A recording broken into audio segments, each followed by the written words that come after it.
there's a lot of people who say, yeah, Andrew, keep going. They don't really care. They just enjoy the drama of it all.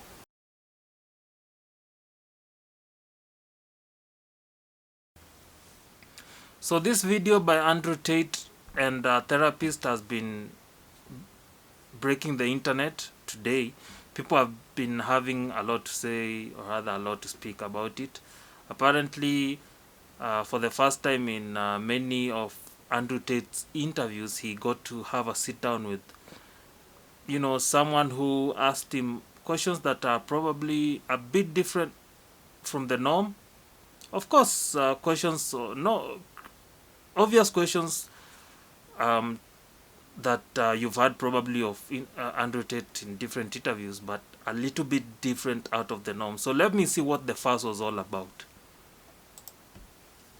How are we going to break the internet? You said you wanted this to be impactful. What would that look like to you? That's a really good question. I think a lot of people are interested in my journey. I think a lot of people are interested in how it feels to go through what I'm going through. I think there's a lot of people who want me to monitor myself. A lot of people are living vicariously through me. There's a lot of people who say, yeah, Andrew, keep going. They don't really care. They just enjoy the drama of it all. And I think I've already broken the internet, but you're a very interesting man to talk to, and with your insights, I think together we're going to have quite a large audience. Yeah, I mean, that's a question that I have for you. Why did you want to talk to me? As a psychotherapist, you have your skepticism about psychotherapy, and yet here I am. That's true. We had a conversation before, and I've been told by many people it was my most interesting podcast ever. So I think it obviously varies from the norm in terms of the normal things I'm asked about. You have some unique insights. And I thought it'd be an interesting conversation. A lot of people are asking me especially about my mental state, those kind of things post-jail. So I thought, well, my most interesting podcast ever. People seem to be very interested in that side of me. So perhaps it could be a good conversation. Does it make you nervous that there may be things that you don't know about yourself? I feel Andrew Tate has changed a lot ever since he got arrested. Or should I say he's changed a lot ever since he converted to Islam. As we all know, Andrew Tate initially was very, very, very... what's the word? He was very, very vocal on masculinity, what a man should do, what most people would call toxic masculinity. He was very, very vocal. And, he was at the forefront of championing men being, men, the traditional men. But I'd say after he converted to Islam, he toned down a little bit. And once he got arrested, he even toned down even more. This is not the Andrew Tate I was introduced to on the internet a few, or rather like 8 months or a year back. The Andrew Tate I got introduced to the internet was what's the word?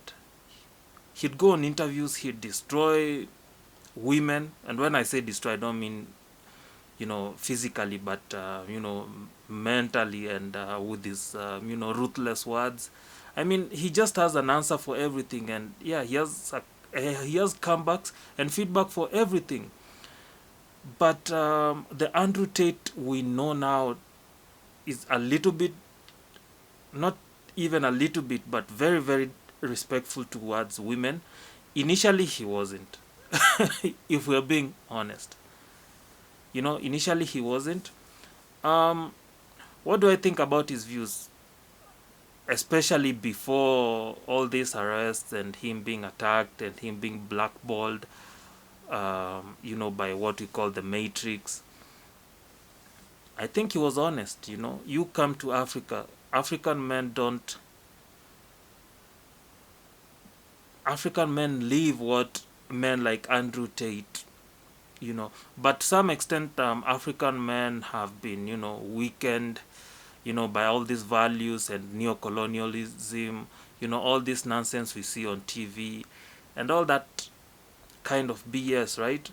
I think the only men we can actually call men is the Arab men. Like, those men don't play around, not only with their religion, but with their rules. So you can go around in Arabic countries and start fucking around with the rules. The rules are rules and laws are laws. They don't fuck around with that. In Africa, we've been dominated by the superpowers, especially by the US. Let's just be honest. You can see that here in Kenya, our president, tried some PRBS about the, homosexuality, the LGBTQ community in Kenya. So he just said, what did he even say? He tried to play some PRBS.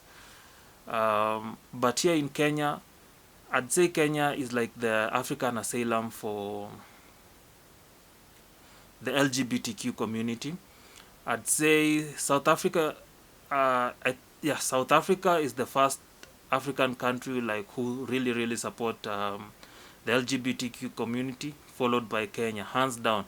Kenya might some politicians in Kenya might say they don't, but to be honest, you come in Kenya, you'll see them walking around and freely. And with Kenyans, actually, we don't hate. We really don't care about anyone, really.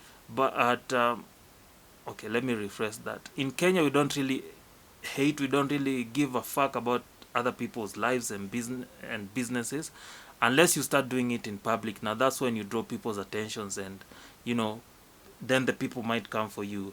Unlike in Uganda, where if you're gay, you might even get killed. So I don't hate. I cannot hate someone for doing, unless they are forcing. They're not forcing anyone to do. Unless you're forcing someone to do something they don't want, then we have a problem. But still, either way, I really have my reservations when it comes to the LGBTQ community. If you're, what's this word? If you're an hermaphrodite, an hermaphrodite is an individual who's born with two sex organs, right? If you're that, then we can understand, and actually, Kenyans understand that, it's not your fault, it's not a choice, it's not a decision. But when it comes to these other things, lesbianism, gay, and transgender, it's a choice. Someone just wakes up one day and decides, I want to be this. That's not right, man. There's just some, mental issue when it comes to that kind of stuff. So, where was I anyway? I digressed a lot. I was actually talking about Andrew Tate and his stand on masculinity. He's really toned down ever since he got arrested and ever since he converted to Islam. I hope they've not what's the word? What's this thing that they do to celebrities in the United States and in those super countries, those first world countries? Yeah, they clone an individual. I hope they did not kill him when he went to jail and cloned him. It's very possible in today's world.